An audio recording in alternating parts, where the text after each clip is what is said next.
안녕하십니까. 하나님의 말씀이 나의 하루에 임재하는 시간 하나임입니다. 오늘 하루도 하나님의 말씀을 통해서 우리의 목마름을 체험받는 귀한 시간 되길 기대합니다.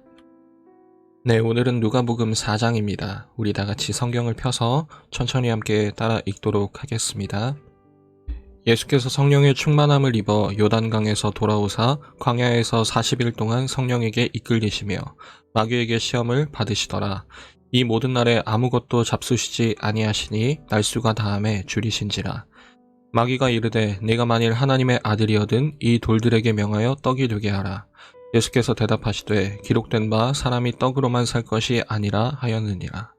마귀가 또 예수를 이끌고 올라가서 순식간에 천하 만국을 보이며 이르되 이 모든 권위와 그 영광을 내가 내게 주리라. 이것은 내가 넘겨준 것이므로 내가 원한 자에게 주노라. 그러므로 내가 만일 내게 절하면 다 내 것이 되리라.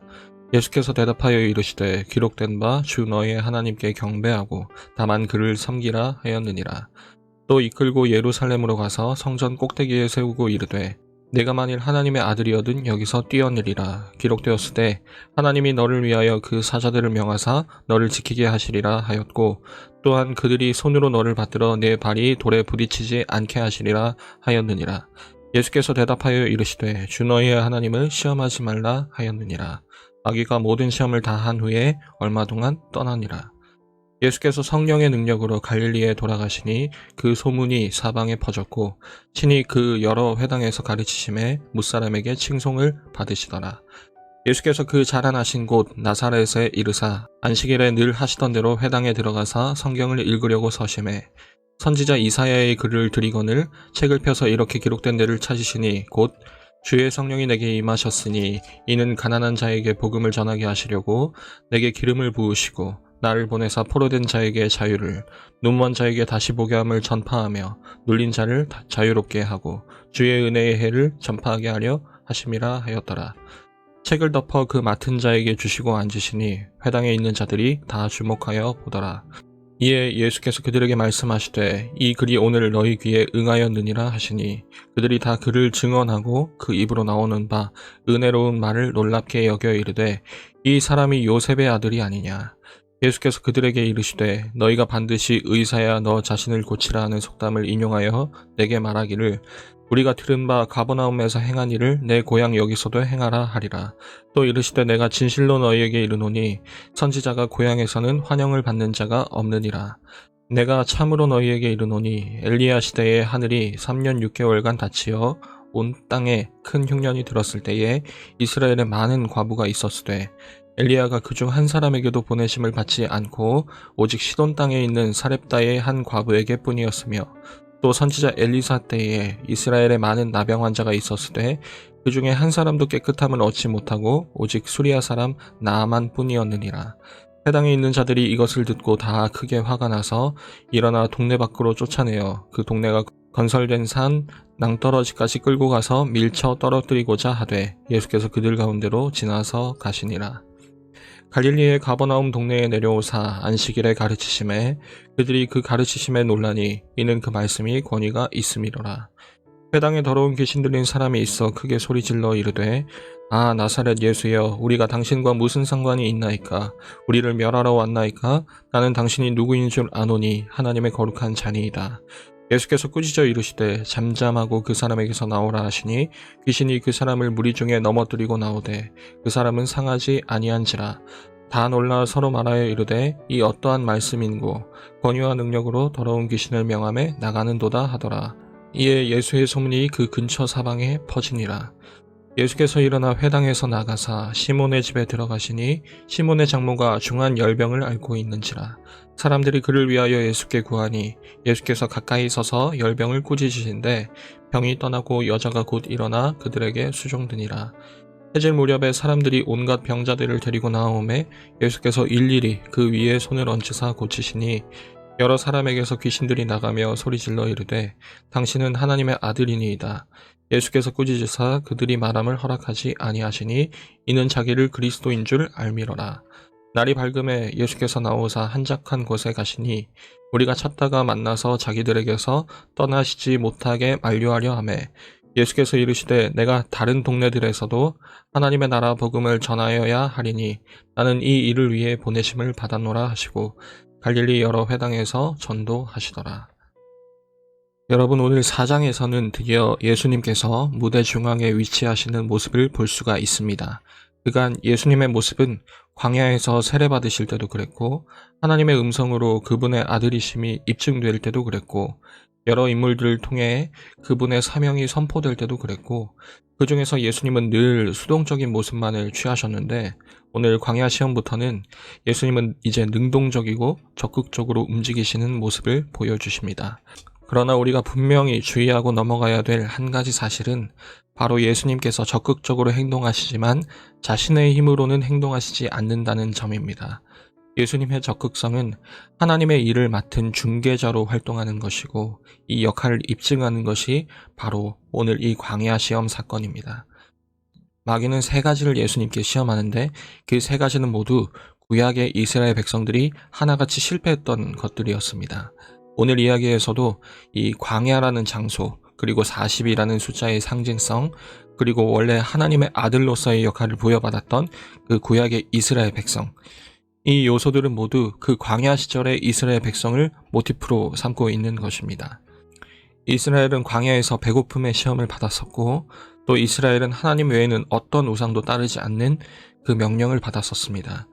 하나님을 시험하지 말라는 명령 또한 받았었습니다.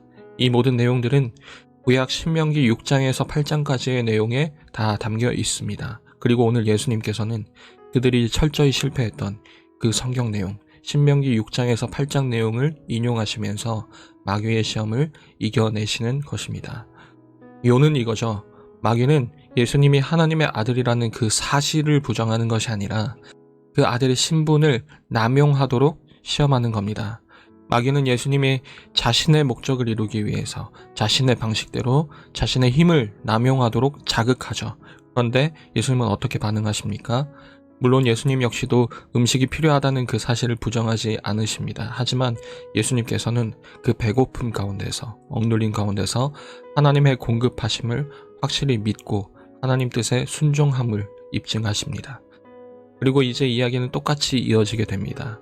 오늘 14절부터의 내용은 광야 시험 첫 장면과 굉장히 유사합니다. 성령에 대한 내용과 또 예수님께서 돌아오셨다는 그 표현이 똑같이 반복되는 거죠.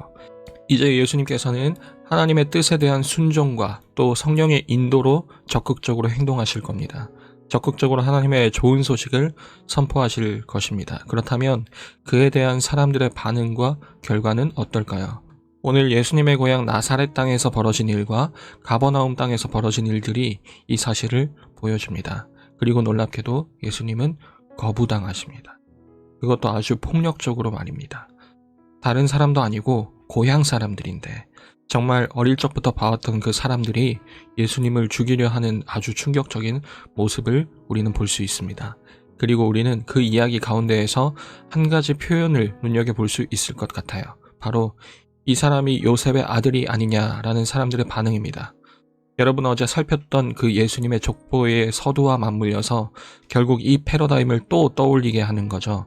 오해하는 자와 이해하는 자. 그리고 그 결국 오해하는 자의 결과는 예수님을 철저히 거부하게 된다는 것을 우리는 알 수가 있습니다. 가버나움도 마찬가지였습니다. 겉으로만 보면 아주 긍정적인 모습 같습니다. 예수님이 행하시는 그 기적들에 대해서 사람들이 놀라움으로 반응하고 있거든요. 그러나 그들 역시도 하나님의 아들로서의 예수님은, 그리고 하나님의 뜻은, 그 좋은 소식이 무엇인지에 대해서는 깊이 받아들이지 못하는 모습을 보입니다.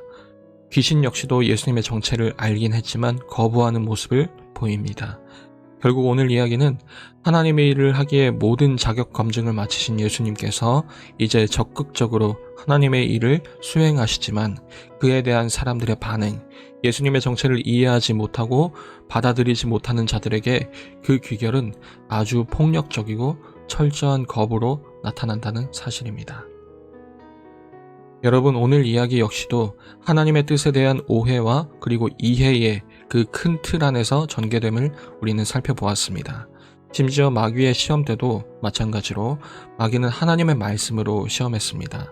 이에 대해서 예수님은 오해하지 않으셨고 정답으로 그 시험을 이기십니다. 그리고 그 정답은 하나님의 뜻에 대한 순종과 또 성령님의 인도를 따르는 것이었죠. 그렇다면 지금 누가복음을 읽고 있는 우리는 어떻게 반응해야 하겠습니까? 그 정답 되신 예수님을 오해하지 않는 것 아니겠습니까? 오늘 예수님께서는 사람들에게 이 말씀을 전하십니다. 오늘 18절에 나와 있는 이사야 61장의 한 대목인데요. 이렇게 기록되어 있습니다. 주의 성령이 내게 임하셨으니 이는 가난한 자에게 복음을 전하게 하시려고 내게 기름을 부으시고 나를 보내사 포로된 자에게 자유를, 눈먼 자에게 다시 보게 함을 전파하며 눌린 자를 자유롭게 하고 주의 은혜의 해를 전파하게 하려 하심이라.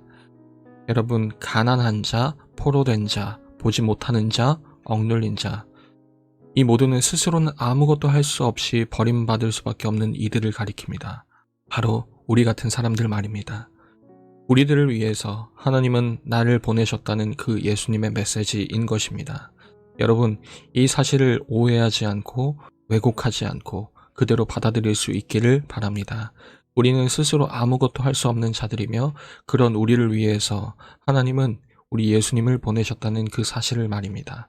가장 단순하지만 가장 중요한 고백, 그것은 우리 인생의 참된 주인이 바로 예수 그리스도라는 사실입니다. 오늘 이야기에 나오는 사람들처럼 이 사실이 왜곡되지 않고 아주 깨끗하고 분명하게 우리 주님께 반응할 수 있는 우리 사랑하는 중등부 고등부 여러분의 매일매일이 되었으면 좋겠습니다.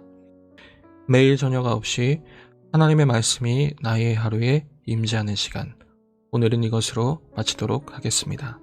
모두들 평안한 밤 되시기 바랍니다.